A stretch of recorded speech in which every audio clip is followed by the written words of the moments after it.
Começa agora o programa Sensibilidade. Apresentação: José Damião.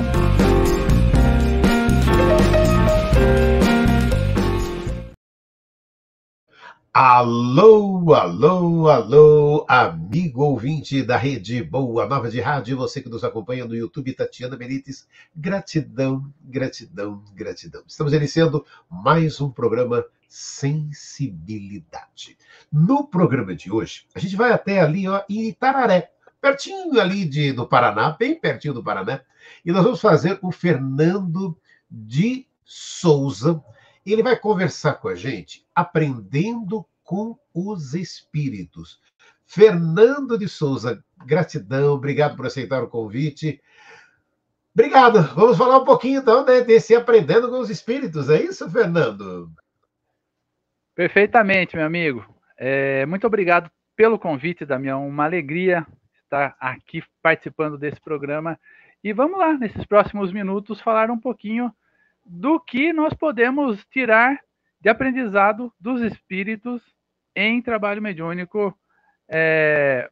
Esse que foi, então, o grande celeiro, a oficina, de onde saíram as nossas 3 humildes obras até o momento. Vamos lá. Já que você comentou aí que você tem 3 livros publicados, primeiro vamos começar, né, do começo, aquele que está chegando aqui no programa Sensibilidade. O Daniel falou que está ali, foi até Itararé, vai falar com o Fernando de Souza. Fernando de Souza por Fernando de Souza. Conta um pouquinho para a gente da sua história, da sua trajetória. Fala para a gente, Fernando. Pois não. Eu nasci em lar espírita, nasci em família espírita, os meus avós estão na fundação, na ata de fundação da União Espírita Allan Kardec, de onde hoje eu sou o atual presidente nesse momento. Cresci ali, evangelização, todo esse processo, mas a minha grande curiosidade sempre foi trabalho mediúnico. E eles me diziam, só quando ficar maior de idade. Então aquilo para mim era uma tentação. Assim que fiz 18 anos, fui para o trabalho mediúnico, que era dirigido pelo meu avô, já desencarnado, e a primeira noite foi assustadora, porque eu ouvi um obsessor, eu não sabia direito o que encontraria, porque eles tinham dito, leia antes. E eu, confesso, minha culpa, eu disse que tinha lido sim o Livro dos Médiuns e tinha lido algo de André Luiz, não tinha. Então eu me assustei muito na primeira vez que eu fui num trabalho mediúnico. Mas, como diz uma amiga minha, o Fernando tem medo, mas não tem vergonha. Na outra semana eu estava lá de novo, porque o medo se transformou numa enorme curiosidade. E ali, o Fernando foi buscar daí a teoria, partindo do Livro dos Médiuns, outras obras que tanto... o Livro dos Espíritos, outras tantas obras que nos servem como orientadoras, né, para essas questões mais específicas de trabalho mediúnico, e ali seguimos. Como eu não tenho mediunidade ostensiva alguma, Damião, não tenho nada. A minha família cai médium de árvore, assim, tem médium de tudo que é lado. Eu não tenho nada. Eu não vejo espíritos, eu não sinto espíritos, eu não ouço espíritos, então me colocaram para ser médium de apoio, conhecido também como médium de sustentação. Um médium que é fundamental para o trabalho mediúnico, mas que geralmente ele próprio não acredita muito em si, porque ele acha que por não ter ostensividade ele não está colaborando. Grande engano. E nós, enquanto dirigentes, precisamos estar o tempo todo lembrando a ele que ele é, assim, de suma importância, já que ele, naqueles momentos, sobretudo na segunda etapa do trabalho, onde ocorrerão as comunicações, ele, por não ter ostensividade, ele consegue se manter em prece, o que muito colabora com o grupo como um todo. Ele fornece fluidos constantemente, como ele não se ressente de influências mais dolorosas, já que o trabalho mediúnico basicamente é um pronto-socorro, só estão ali espíritos para serem atendidos porque trazem alguma doença, trazem alguma situação de grande aflição. Esse médium de apoio, não sentindo nada, ele se mantém constantemente em oração, o que é, repito, de extrema importância para o bom funcionamento do trabalho. Fiquei nessa situação por alguns anos e me lembro que em 2006 eu fui convidado, agora era um outro trabalho que eu já frequentava, mas ainda na minha casa matriz, eu fui convidado para dialogar com os espíritos. E desde então, desde fevereiro de 2006, assumimos o diálogo ou o esclarecimento, aquele que até pouco tempo atrás, como a minha própria avó dizia, era chamado de doutrinador. Termo esse que deu até título a um dos grandes livros que me orientaram nessa atividade lá no início. O Diálogo com as Sombras, Prática e Teoria da Doutrinação, por Hermínio Miranda. Ele trata ali, nesse termo ainda, doutrinador. E os anos foram correndo, nós fomos ouvindo testemunhos dos mais diversos, conversando com espíritos que achavam que ainda estavam na matéria, outros que já estavam conscientes, alguns muito indignados, desejando vingança, trazendo muitos ódios, outros ainda numa grande simplicidade, estavam em casa, achando que estavam ainda vivos. E, enfim, fomos acumulando um pouco dessas situações, e eu anotava uma ou outra de vez em quando, até que por volta de 2015, 2016, um dos benfeitores da casa, um dos mentores do grupo, através de uma médium, me disse assim: olha, tá na hora de você pôr no papel tudo isso aí. Em seguida, veio um espírito, que é até o espírito que abre o Noites Inesquecíveis, uma bailarina, o espírito de uma antiga bailarina que tinha vivido na Rússia, e ela me disse bem assim, Damião: olha, moço, estão falando que você vai escrever um livro, eu te autorizo a colocar a minha história no livro. Pensei comigo, eu devo estar atrasado. Para eles precisarem me lembrar desse jeito, eu estou atrasado. E aí escrevemos os casos do Noites Inesquecíveis. Aqui temos 15 casos. Eu escrevi uns 40. Escolhi 15. O que eu faço com isso agora? Porque eu aqui, Damião, a minha atuação aqui na região foi sempre como organizador de palestras. Mês espírita aqui, mês espírita na cidade ao lado. Eu também fazendo explanações, fazendo divulgações, fazendo palestras. Para quem que eu vou dar isso aqui? Falei, bom, vou entregar para um grande amigo meu palestrante, que é o Jamiro, lá de Minas Gerais. Mandei para ele, pelo computador, ele leu e gostou. Falou, Fernando, ele é mineiro, né? Gostei, tá bom.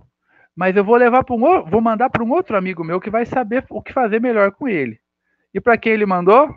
Para o Orson. Dali a alguns dias o Orson entrou em contato comigo, muito carinhoso, poxa vida, falou coisas muito bacanas para mim, me encorajou, me incentivou, gostou bastante do livro, foi para a ID com o pedido dele. Aí no próximo ano, não, uns 2 anos depois, que daí entra na fila, né? O primeiro livro é um parto de elefante, eu aprendi isso aí, não tenha pressa. Aí, mais especificamente em 2020, saiu o Noites Inesquecíveis. E 2022 saiu Noites Fascinantes, que continua nas mesmas situações, são comunicações de espíritos que colhemos durante os trabalhos mediúnicos. Casos reais, emocionantes, que muito nos surpreenderam.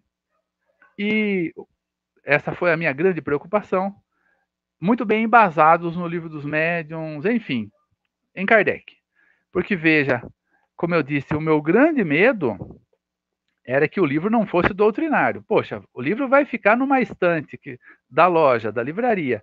Na estante espírita, o primeiro grande compromisso dele é que ele seja doutrinário.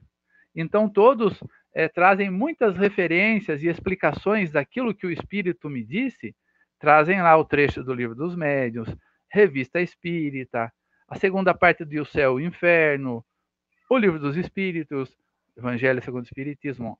Sempre isso foi uma grande preocupação nossa, até porque eu acho que cria um link para que as pessoas procurem na fonte e estudem a fonte. Aquilo que colheram aqui, enquanto uma história que, embora seja real, vem num estilo romanceado, com começo, meio e fim, há ali uma sequência temporal. Então ela vê, nossa, olha aqui, esse trecho tem no Livro dos Médiuns aqui a teoria, a explicação teórica e tal, vou procurar. E vai buscar a nossa base, né? E nesse meio tempo saiu o Estação Final, que são relatos surpreendentes de reencarnação. Aqui nós vemos pessoas desencarnando razoavelmente bem, vemos pessoas tendo alguma complicação no desencarne e vemos pessoas desencarnando muito mal. Lembrando que disse Jesus, a cada um será dado segundo as suas obras, nós vamos entendendo que a relativa tranquilidade no processo desencarnatório, assim como a real dificuldade se ligava totalmente ao modo de vida pelo qual a pessoa havia levado até esse momento. Estação final vem disso. A reencarnação parece esse complexo de uma estação de metrô, que você pode dizer tão bem, né? Está aí na sua cidade, Daniel? Então você tem várias estações, né? Cada estação tem um nome. A certa altura nós chegamos na estação final. O momento do desencarne, a última etapa da nossa vida física. É isso, meu amigo. Basicamente, é isso. Olha, então você que está aí nos acompanhando já percebeu quem é o Fernando de Souza. E agora vamos falar um pouco, então, já dentro desse tema, né, Fernando? Aprendendo com os Espíritos. São 3 livros ali, e vamos dentro desse tema primeiro. Conta um pouco, né, aquilo que você estava falando, de tudo que você conseguiu aprender nesse trabalho, né? E aí aquilo, né? De todo esse seu aprendizado e da mediunidade, que é aquilo que você mesmo estava dizendo, que aqui quem está nos acompanhando, um trabalho tão importante, né, da mediunidade dentro da doutrina espírita. Fala, Fernando. Perfeito. Bom, fazendo um resumo do que seja a mediunidade, é uma faculdade inerente ao espírito, que nos possibilita receber influências e também influenciar o mundo espiritual à nossa volta, de variados modos, nos mais variados momentos, enfim. Ela é natural a todos nós. E quando ela está nessa condição natural, geralmente o homem não se apercebe dela. Mas aí, há aqueles que antes de virem para a encarnação, ainda na espiritualidade, recebem essa proposta dos benfeitores de terem essa faculdade um pouco mais ampliada, para que então ela sendo mais nítida, mais clara, eles percebam o mundo espiritual à sua volta, e isso ocorre nos mais diversos níveis e de várias maneiras, para que então essa faculdade agora ostensiva, ela se transforme em ferramenta para o bem, seja através de Jesus, utilizada para levar conforto aos espíritos, aqueles que na sua maioria são sofredores, e também colher dos espíritos benfeitores orientações. Em resumo, é isso. Vamos agora ao que seja um trabalho mediúnico. Como eu costumo dizer, o trabalho mediúnico é o pronto-socorro do Cristo na casa espírita. Geralmente, pelo menos nós aqui no interior, aqui em Itararé somos 5 casas espíritas. Eu também tenho atividades junto à USE, já há muitos anos, ligado também à USE Regional de Sorocaba. Sorocaba é a nossa regional aqui no estado de São Paulo, Damião. Então, nós temos esse contato também nesses bastidores. E agora, desde 2020, fazendo bem mais palestras também, sempre buscando, na medida do possível, levar o tema. Trabalho mediúnico, que aprendemos com os espíritos, as comunicações que nos emocionam.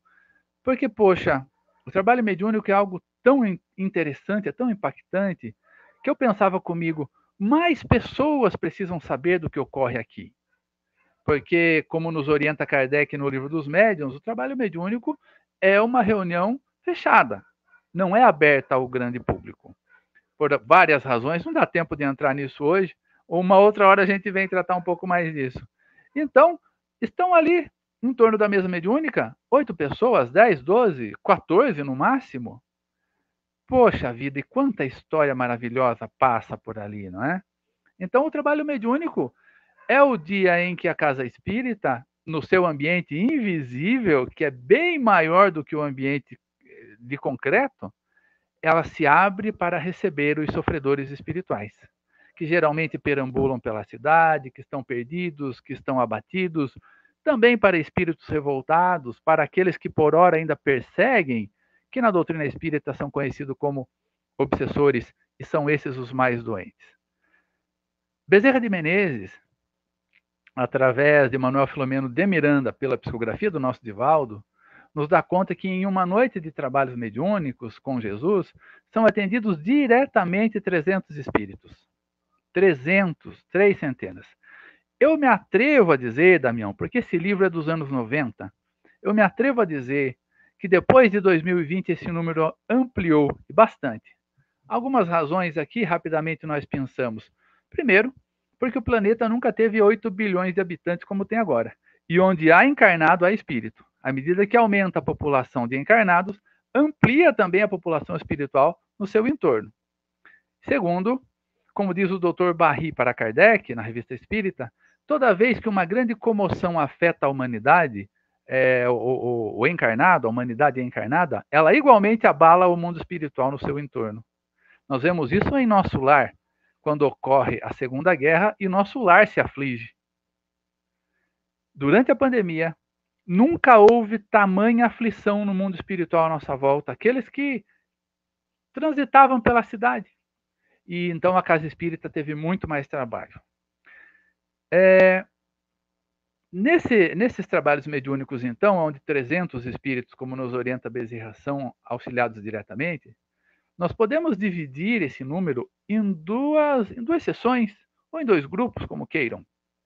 Aqueles espíritos que sabem que estão desencarnados, que já chegam ali conscientes que, como eles mesmos dizem, estão mortos. E a outra parte é aqueles que não sabem que desencarnaram, que se acham ainda vivos no corpo. E esses são maioria. A maioria ainda se acha encarnada. Kardec nos traz alguns casos muito interessantes na Revista Espírita a respeito disso. E esses casos foram convertidos em um pequeno texto, já uma escrita mais teórica, que está em A Gênese, lá no primeiro capítulo, Caracteres da Revelação Espírita, quando Kardec nos fala que desencarnar e julgar-se ainda ligado ao corpo físico, achar-se vivo, é uma etapa comum nesse nosso atual momento evolutivo. Como é que ele concluiu isso? Por experiência. Porque ele foi ficando boquiaberto com o volume de espíritos que eram trazidos para a Sociedade de Estudos Parisiense, que ele presidia, e conversavam com ele, ou deixavam ali a psicografia, como se fosse vivo na matéria. Então Kardec ficou surpreso com aquilo, chegou a essa conclusão essa que recebeu o aval dos benfeitores que o assistiam. É isso mesmo, Kardec. Há um número impressionante de espíritos no ir e vir na crosta terrestre que ainda se acha encarnado. A questão é, por quanto tempo cada um se julga encarnado? Porque num primeiro instante talvez seja comum que todos nós nos achemos ainda vivos, assim que voltarmos da inconsciência imposta a nós pelo hábito físico. Mas por quanto tempo eu vou me achar vivo? Algumas pessoas que se acham por 1 hora, 2 horas, 3 horas e já passam a entender. Já vem aquela vozinha desencarnada ao pé da cama, que veio auxiliá-lo. Enfim, há espíritos que continuam se achando vivos por 200 anos, como diz Kardec. Imagine 2 séculos. Então, o trabalho mediúnico, uma das grandes coisas que ele nos traz é a certeza de que o mundo espiritual é muito, mas muito mais pulsante do que o mundo físico. Nós nos julgamos vivos? Vivo é o desencarnado, que agora, sem a gaiola do corpo de carne, tem seus potenciais mais ampliados, tanto para as boas sensações e percepções, quanto para as dolorosas sensações e percepções. O trabalho mediúnico nos mostra que a vida continua muito pulsante, que não existe prejuízo injusto nessas situações, pois a cada um será dado segundo as suas obras, cada qual vai recolhendo o seu quinhão após o desencarne de alegrias, de serenidade, de placidez. O oposto também é verdadeiro. Cada um vai recolhendo conforme a sua contabilidade íntima a sua dor, o seu tormento, o seu arrependimento, o seu remorso. É muito comum nos trabalhos mediúnicos nós ouvirmos do espírito, aquele que ainda está em condição aflitiva, ele reclamar de dores físicas. Isso, quando eu comecei, foi para mim algo que me chamou a atenção. Eu falei, mas ele não tem corpo? Como é que ele diz que não está aguentando a dor de cabeça? Como é que ele fala que está com muita dor de estômago? Como é que ele diz que está com frio? Nós encontramos tudo isso em Kardec, todas as devidas respostas. Livro dos Espíritos, Revista Espírita, Livro dos Médiuns, enfim. Kardec, impressionante, né? E nós vemos que, quando a criatura desencarna, por conta das suas imperfeições, ocorrerão basicamente 2 fenômenos a sua própria mente. Ela vivenciará tormentos que nada mais são do que frutos das vivências indevidas que foram movimentadas durante a encarnação. Esses frutos chegarão a ela de dois modos. Primeiro, padecimentos exclusivamente morais. Remorsos, grandes arrependimentos, grandes crises existenciais, tormentos da alma, como nós falamos popularmente. Segundo modo de vir à tona os seus tormentos, lembrança de dor física. Mas ele não sabe que aquilo é impossível e que só é uma lembrança muito pujante. As imperfeições morais, ocasionando a criatura depois do desencarne, ou tormentos morais, ou lembranças de dores físicas que voltam com todo vigor e são vividas pelo espírito como se fossem reais, quando em verdade isso é impossível. As leis do corpo físico não alcançam as leis do perispírito. As leis biológicas da matéria ficam no corpo. O que doía era o corpo. O perispírito não tem dor, mas a lembrança da dor, advinda de desacertos íntimos que todos ainda temos nesse nosso atual momento evolutivo, se apresenta como lembrança. E essa lembrança é tão fiel que o espírito rola de dor, ele geme, ele pede, por favor, uma medicação, pede um remédio, pede alguma coisa nesse sentido. Então, há casos também que essas duas situações estão presentes. A lembrança da dor física, mais o tormento moral, o remorso, o arrependimento. Então, esses espíritos, nesse instante, Damião, eles se tornam para nós cartas vivas, nos orientando o quão devemos estar atentos ao modo mais ajustado de tocarmos a encarnação. Como, Fernando? Espírito da verdade, espíritas, eis o primeiro mandamento, amai-vos, eis o segundo mandamento, instruí-vos. Também temos aquela questão clássica do Livro dos Espíritos, da necessidade da prática da caridade, entendendo a caridade como benevolência para com todos, indulgência perante as faltas alheias e o perdão das ofensas. Mobilizando essas forças que estão dentro de nós, é só exercitar, nós temos tudo para ter um desencarne o mais saudável que nos seja possível, embora, naturalmente, por conta do nosso atual momento, haverá uma ou outra indisposição, uma ou outra dificuldadezinha, mas que ela seja a menor possível, no menor tempo possível. Eu acho que é isso que todos nós desejamos. Bom, basicamente esse preâmbulo aqui, meu caro. Você quer voltar para a tela, conversar um pouquinho? Você quer que eu traga algum caso de exemplo? Que são muitos, né? No Noites Inesquecíveis são 15 casos, no Noites Fascinantes são 12, e o Estação Final também, recheado de casos. Fique à vontade. Olha, é muito legal que a gente possa trazer alguns casos, porque você foi trazendo, né? Livro dos Espíritos, Kardec e tudo. Vamos então trazer para esse seu dia a dia, que tanto se aproxima, né, dessa nossa realidade. Fernando de Souza. Pois não, Damião. Eu vou trazer um caso aqui, talvez ele já seja o suficiente para atingirmos aqui o tempo que nos é devido. Senão eu pego algum outro. Mas foi um caso que muito me tocou. Que foi um senhor que chegou para a comunicação. Claro que quando eles começam a se comunicar, eu ainda não sei se é masculino ou se é feminino, se é de mais idade ou se é jovem.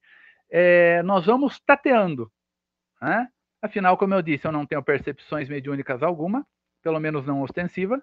Então, nós vamos dialogando. E ele mesmo vai nos dando pistas. Esse espírito chegou e disse assim: eu não acredito que fizeram isso comigo. Eu não acredito. Eu, que a vida toda trabalhei tanto na roça, agora que já estava de idade, olha, ele foi dando informações. Ser expulso de casa pela esposa e pelos filhos, isso é doloroso demais. Começamos, então, as perguntas. Mas o que aconteceu, meu irmão? Nos fale um pouco mais. Vou dar aqui uma resumida. Tudo indica que ele teve um AVC fulminante, porque ele disse que um lado do corpo era amortecido. E ele, então, começou a contar a sua história. Diz ele que, certo dia, trabalhando ali no seu sitinho, ele passou muito mal e apagou, ficou inconsciente. Não sabe quanto tempo, essa informação nós também não tivemos. Ele acordou na própria cama, muito doente, com muita dor, não conseguindo se mexer, não conseguindo falar, dores diversas pelo corpo, sobretudo cabeça, e continuava ali deitado. E a mulher vinha, passava, a filha entrava no quarto e saía.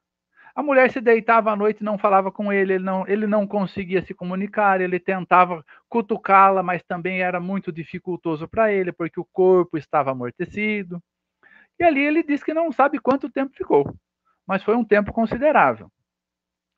E aquilo, ele pensando, como é que pode ninguém conversar comigo, eu aqui doente, eu precisando de remédio, quem é que me trouxe para a cama? Por que não me levaram para um hospital?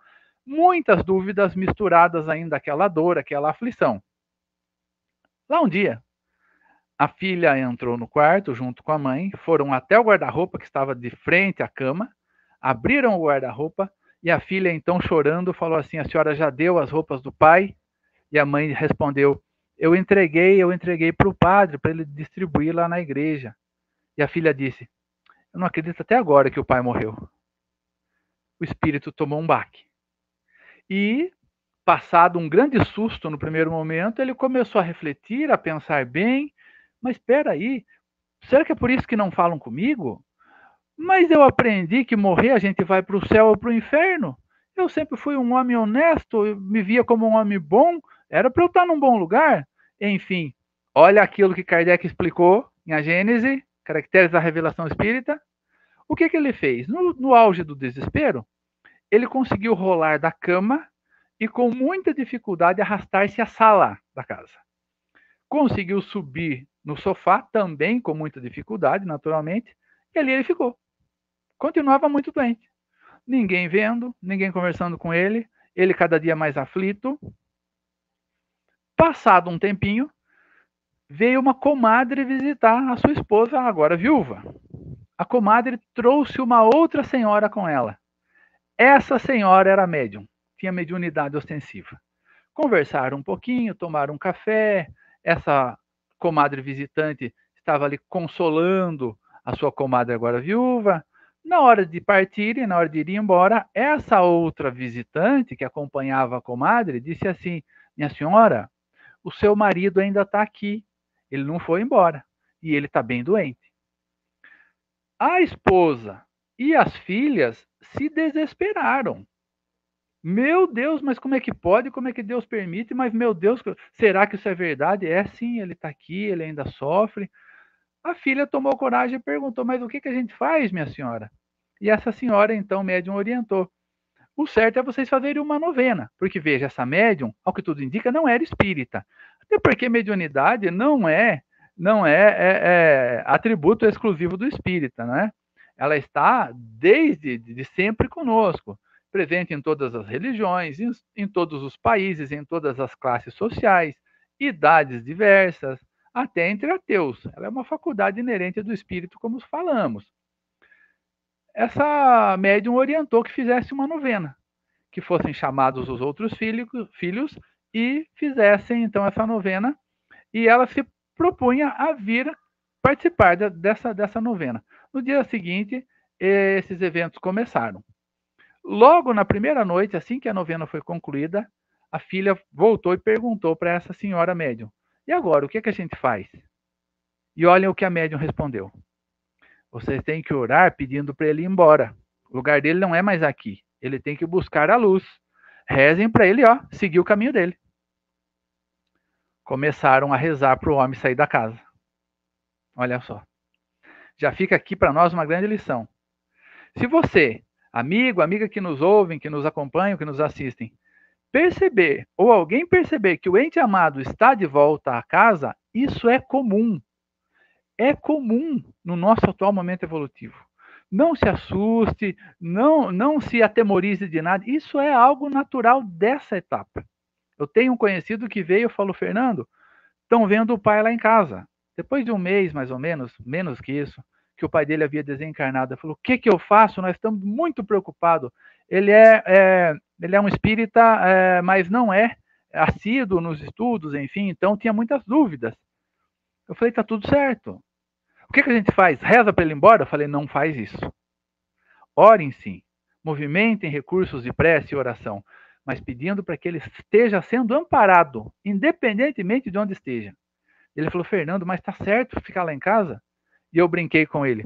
Você queria que ele estivesse na baixa espiritualidade, sendo atormentado por gênios trevosos, que nós sabemos que ainda existem, que fazem parte do atual momento evolutivo do planeta? Não é melhor ele voltar para casa? E esse conhecido então sorriu e falou, pensando por esse lado, sim. Eu falei, então, não tenha pressa. Deus é tão misericordioso que ele nos permite, nos grandes momentos de aflição, em boa parte dos casos, retornarmos a ambientes que nos são seguros, psicologicamente falando. Eu pergunto para você, Damião, meu amigo, os demais que nos acompanham, tem lugar mais seguro que a nossa casa, que o nosso quarto, quando nós estamos fragilizados? Não tem. Então é comum que voltem para casa por um tempo. E está tudo certo. Então, percebendo um ente amado que já desencarnou de volta ao lar, não peça para ele ir embora. Simplesmente busca o melhor clima possível para casa, o melhor convívio entre aqueles que seguem ali na matéria, orando para que o espírito amado seja amparado, auxiliado, para que dali a pouco ele então se veja em condições psicológicas, se veja fortalecido minimamente para retornar à sua cidade espiritual de onde ele veio. Sem pressa. Está tudo certo. Mas a família desse senhor, orando, pedindo muito para que ele fosse embora, certo dia ele chorou, agora, sabe, mexeu com os brios dele, eu percebi. Mexeu com o seu íntimo. Ele falou, pois bem, eu vou embora, mas eu vou para onde? Pois então, Deus, e ele orou para Deus e chorou. Ele vinha chorando sempre, mas existem lágrimas e lágrimas. Aquela lágrima daquele dia era diferente. Ele pedia realmente conduído e com honestidade, sincero, me mostra um caminho, Pai. Se aqui não é mais o meu lugar, eu não quero atrapalhar ninguém, para onde é que eu vou? Nesse momento, apareceu à sua frente um compadre, que já havia desencarnado há 20 anos, mais ou menos, que já estava muito bem na espiritualidade, e que estava junto ao compadre recém-desencarnado, a esse nosso protagonista da história, já há vários dias. Mas esse nosso protagonista não se permitia ainda condições para que o compadre surgisse à sua frente. Havia necessidade de algum expurgo ainda, de algum sofrimento, e embora o compadre recém-desencarnado, esse senhor da nossa história, já estivesse ali amparado por espíritos que o amavam, eles não eram vistos por ele, não era o momento. Tudo tem sua hora, como falamos popularmente. Naquele momento, então, o compadre desencarnado há mais tempo se fez notado, explicou o que estava acontecendo, falou, o senhor vai morar comigo. Eu e a comadre temos uma casinha na espiritualidade, o senhor vai ficar com a gente por um tempo. Mas antes, vamos passar num local que vai ser de grande valia para o senhor. É num ambiente muito saudável, interessante para esse seu momento. Passaram pelo trabalho mediúnico. Naquele momento, naquele instante, o senhor ainda trazia alguma mágoa dos familiares. Então nós fomos conversando com ele nesse sentido. Meu amigo, na nossa educação religiosa ocidental, nós estamos sendo ensinados, e tudo bem, faz parte de um processo, falamos com muito respeito, mas nós somos ensinados que morreu, céu ou inferno. Depois de um tempo veio um novo ensinamento, trazendo pelos reformadores e os protestantes, e nos disseram que não, morreu, dorme, espera o dia do juízo. O espírito acorda, com dores, no hospital, ou no seu próprio leito. Ele vai se achar morto? Não está no céu, não está no inferno, acordou, logo não está dormindo esperando o dia do juízo final. Vem daí a percepção momentaneamente enganosa de que continuamos na matéria. E a família? Educada nessas questões que espírito não pode ficar por aqui, o que é também um engano. Espírito tem que ir com Deus. Tanto que quando nós sabemos que algum conhecido desencarnou, qual é o discurso comum da humanidade? Ah, que Deus o tenha. Quer dizer que ele vá com Deus, não fique por aqui. Aqui não é mais o lugar dele. Quem falou que não é lugar dele? O lugar do espírito é o universo. É ele que decide, conforme a sua própria condição, onde é o seu lugar ideal, ao menos para aquela sua fase. Então, nós precisamos ter em mente, sobretudo nós espíritas, e falarmos a respeito disso quando os momentos permitirem. É comum o espírito voltar para casa depois do desencarne. Não há problema nenhum nisso. E ele não deve ser convidado a se retirar de modo algum. E também muito cuidado, aí são situações um pouquinho agora mais pontuais. Não tenhamos pressa de nos desfazer do quarto dele. Doar imediatamente as roupas. Calma. Dá ali um mês, espera um tempinho, porque talvez ele ainda voltou para o lar fragilizado. E imagino que será algo doloroso ele vendo que o quarto foi desfeito às pressas, porque ele morreu. Então não tenhamos pressa nesse sentido. Esse foi o ensinamento maior que nos falou nesse caso. É por isso que aprendemos com os espíritos. Ele nos contou na sua situação real, no seu caso verdadeiro, de que muitas vezes no intuito de ajudar, a própria família pode acabar maltratando momentaneamente ainda mais o espírito, quando o convida a deixar a própria casa e ir com Deus. E ele fragilizado, ainda adoecido, ainda não maduro suficientemente para alçar voo para a sua cidade espiritual. Não tenhamos pressa. Tenhamos a certeza de que Deus tudo sabe, tudo provê, tudo atende, e de nossa parte, o melhor convívio em família, orações para que ele continue sendo amparado aqui dentro do lar, que bom que continue sendo auxiliado, que daqui a pouco ele vai seguir viagem. É por aí, meu caro. Nossa, olha, é linda essa história que você foi contando, né? Muito bonita a história, porque ela vai nos resgatando e trazendo situações, né? Nossas, do nosso dia a dia, para a nossa história, é essa que você comentou, a gente possa fazer preces, para que ele possa ser amparado, para que ele possa, sabe, receber o amparo, como acabou recebendo primeiro esse amparo seu, já indo, já tendo o espaço do plano espiritual, e sem uma mágoa que veio depois do retorno à pátria dele espiritual, Fernando. Perfeito, perfeito. Ele se sentia desonrado, a hombridade dele havia sido atingida. Tanto que ele chegou falando: eu não acredito ser expulso de casa pela própria esposa e pelos filhos, eu que trabalhei a vida toda pela família. E aí, aos poucos, nós fomos contornando. Lembrando, Damião, que nesse momento, a nossa palavra, o nosso verbo, ela só é um pequeno amparo. Que antes de mais nada, esse espírito ele já está sendo muito bem envolvido pela própria atmosfera da casa espírita, que já é muito salutar. Depois disso, ele está recolhendo as preces, as orações dos demais componentes do grupo mediúnico, que também lhe caem como um bálsamo, embora ele nem perceba. Em terceiro, ele está sendo sustentado por, no mínimo, um benfeitor espiritual que está ali. Não raro o seu próprio mentor. No caso aqui do nosso senhor, o seu compadre. Ele já está sendo sustentado e também não nota. Então, o nosso verbo, a nossa fala, o esclarecimento, é uma cerejinha do bolo, é algo que para ele se torna mais tangível, é uma conversa real que é bem captada. Já que ele ainda está com o psiquismo muito voltado às coisas da matéria, ele percebe com grande fluidez o verbo carregado de fluido elétrico animalizado, como nos disse Kardec, desse que, no caso, busca dialogar com ele naquele instante. E, repito, também, a lição que nos ficou nesse momento é que não precisamos nos desfazer da coisa do desencarnado imediatamente, o que é relativamente comum, não é? Calma, dá um mês, dá algumas semanas, depois começa essa situação. Ah, mas tem que ir para a caridade. O que disse Jesus, né? Quando aquela mulher banhou os seus pés com perfume, se enxugou com os cabelos, um dos apóstolos disse: esse perfume poderia ser vendido e o dinheiro teria sido dado aos pobres. Jesus disse: você vai poder fazer a caridade sempre, meu amigo. De vários modos e várias maneiras. Fique tranquilo. Então, também temos a caridade para esses a quem amamos e que voltaram à espiritualidade. Chico Xavier, nas suas biografias, essa mais especificamente eu recolhi da biografia do Marcel Souto-Maior, que deu origem ao filme posteriormente, uma biografia impecável, né? Ele diz que em dado momento, quando um grande amigo do Chico, um psiquiatra espírita, desencarna e volta então à espiritualidade, ele não foi direto para a sua cidade espiritual. Ele ficou em casa por uns dias, por estar fragilizado. Esse psiquiatra era o doutor Inácio Ferreira. Então, o que o Inácio Ferreira fez?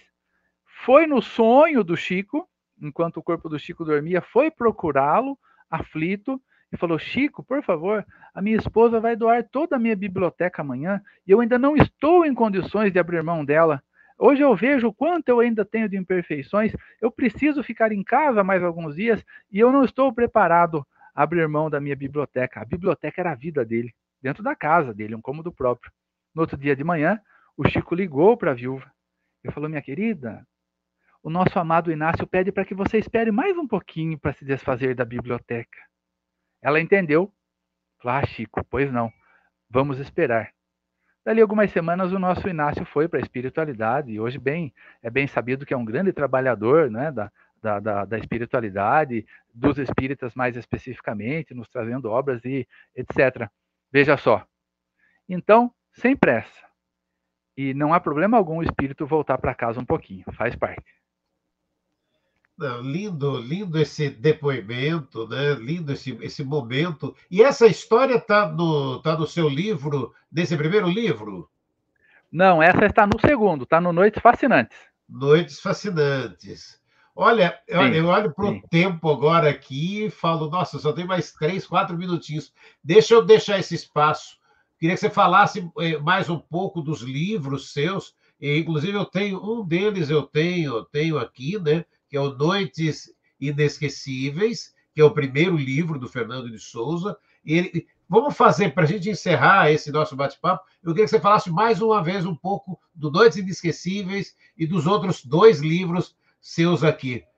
Fernando de Souza. Pois não, meu amigo. Então, gente, repetindo o que nós falamos no início, o trabalho mediúnico ele é uma fonte, um manancial de instruções. E não que os espíritos venham e nos deem, teoricamente, aquelas instruções, mas nós aprendemos com os que sofrem. E também, é claro, com os benfeitores. Aqui há passagens de benfeitores que nos deixam instruções muito interessantes. Mas é impressionante como nós aprendemos com os que sofrem. Então, aqui nós temos 15 casos. Temos um caso que muito me impactou, que foi de uma pianista que ela ainda estava tocando piano no seu velho casarão, no tempo dos escravos. Ela mantinha essa criação mental, que era pseudo, era falsa, não era mais real, mas para ela era, e ela se achava ainda encarnada, tocando o seu piano. Foi muito interessante, e aqui nós nos embasamos em Ivone Pereira, no livro Devassando o Invisível, onde ela passa por uma situação parecida, com um espírito chamado Pedrinho, que se acha encarnado, está na casa há décadas, a casa nem existe mais, já foi derrubada, outra foi construída, mas ele sustenta a construção que era do seu tempo. Quando Jesus disse: sois deuses, relembrando um trecho de Salmos, Jesus falava muito sério. Nós não fazemos ideia do nosso potencial, e esse potencial se expressa depois de desencarnados. Estejamos conscientes desse potencial ou não, ele se expressa.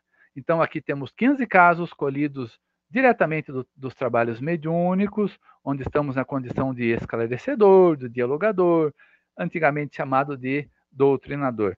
Na sequência veio Noites Fascinantes. O número de páginas é praticamente o mesmo, mas aqui tem só 12 casos, porque nós nos aprofundamos um pouco mais nos casos. Investigamos um pouco mais. Então, daí eles tomaram um pouco mais de páginas cada caso, então não são 15, são 12, mas também foi extremamente prazeroso construirmos tudo isso. E ambos são da ID, de Araras, a editora de Araras, e nesse meio tempo lançamos o Estação Final pela editora La Chatre. O Estação Final trata especificamente de momentos de desencarnação. São relatos. Aqui são casos que vão sendo perpassados capítulo a capítulo, e nós vamos vendo espíritos que estão desencarnando muito bem, outros nem tanto, e outros desencarnando muito mal. Porque nós temos que entender uma diferença. Morrer é uma coisa, desencarnar é outra. A morte é só o cessamento biológico da vida. Ponto final. A partir daí, começa o processo desencarnatório, que pode ser mais simples, não tanto, ou bem complicado. Há algumas pessoas que o processo desencarnatório já começa enquanto ainda o corpo tem vida. Geralmente são aqueles que estão vivenciando a doença de longo curso, estão se libertando aos poucos, e não raro, quando o corpo dá o último suspiro, o espírito já está quase totalmente desligado, iniciando o seu processo desencarnatório, que já vinha sendo trabalhado, às vezes, de muitos meses. Enfim, esse livro daí nos trata especificamente dessas situações de desencarne. Aí, o título, Estação Final. É a última estação de uma encarnação. Ok, meu amigo? Nossa, olha, é muito legal. Você que está aí nos acompanhando no programa Sensibilidade, nós falamos com o Fernando de Souza, autor dos livros Noites Inesquecíveis, Noites Fascinantes, Estação Final, e ele falou aprendendo com os espíritos neste programa Sensibilidade. Olha, Fernando, gratidão, gratidão, gratidão. Obrigado por essa oportunidade, por compartilhar esse momento aqui com a gente. Muito, muito obrigado, Fernando. Eu que agradeço, Damião. Agradeço pelo convite, agradeço pela oportunidade que você nos abre de falarmos um pouquinho da vida espiritual, que é muito mais pulsante que a vida física. E é engraçado que a gente fala que eles estão mortos. Mortos estamos nós, meu amigo. Olha, Fernando, gratidão, o tempo está terminando, gratidão, obrigado, gratidão a você que nos acompanhou em mais desse programa Sensibilidade. Semana que vem estaremos juntos com mais um convidado. Até lá.